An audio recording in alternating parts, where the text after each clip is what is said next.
মুহূর্তে যে খবরে চোখ রাখবো, 1.5 দশক 15 বছর পর 2011 থেকে 2026 15 বছর পর কালীঘাটে মমতা ব্যানার্জির বাড়ির সামনে কমলো নিরাপত্তা। সকালেই খোলা হলো অটোমেটিক গার্ডরেল। হরিশ চ্যাটার্জি স্ট্রিটে নিরাপত্তা কমিয়ে বসানো হলো লোহার গার্ডরেল। দেখাবো, এইটা হচ্ছে মমতা বন্দ্যোপাধ্যায় বাড়িতে যাওয়ার রাস্তা, আর এই রাস্তার নাম হচ্ছে হরিশ চ্যাটার্জি স্ট্রিট। এই যে হরিশ চ্যাটার্জি স্ট্রিটে মমতা বন্দ্যোপাধ্যায়ের বাড়ি যাওয়ার যে এন্ট্রান্স, যেখান থেকে মূলত প্রবেশ করতে হতো এই অঞ্চলের সাধারণ মানুষকে, গত প্রায় 1.5 দশক ধরে এখানে নিরাপত্তা একেবারে আঁটোসাঁটো করা ছিল, কারণ সেই সময় তিনি মুখ্যমন্ত্রী ছিলেন।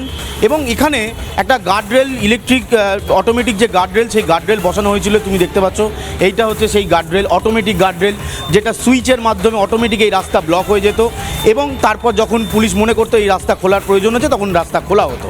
কিন্তু কিছুক্ষণ আগেই কলকাতা পুলিশের তরফে এবং কালীঘাট থানার তরফে এখানে আসা হয়, এবং এখানে যারা নিরাপত্তার দায়িত্বে ছিলেন তাদেরকে স্পষ্ট ভাষায় জানিয়ে দেওয়া হয় যে এখানে সাধারণ মানুষ থাকেন, বহু রেসিডেন্ট এখানে থাকেন দীর্ঘ বছর ধরে, সুতরাং এই গার্ডরেল আর রাখা যাবে না।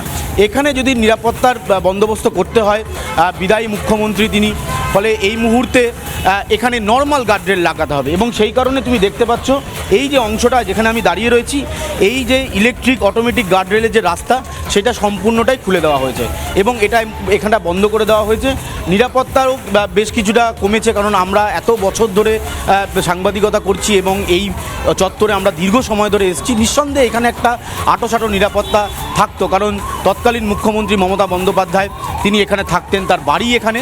কিন্তু গতকাল যে ফলাফল আমরা দেখেছি, যে গোটা বাংলা জুড়ে এই মুহূর্তে গেরুয়া ঝড়ে কার্যত নস্যাৎ হয়ে গেছে তৃণমূল কংগ্রেস।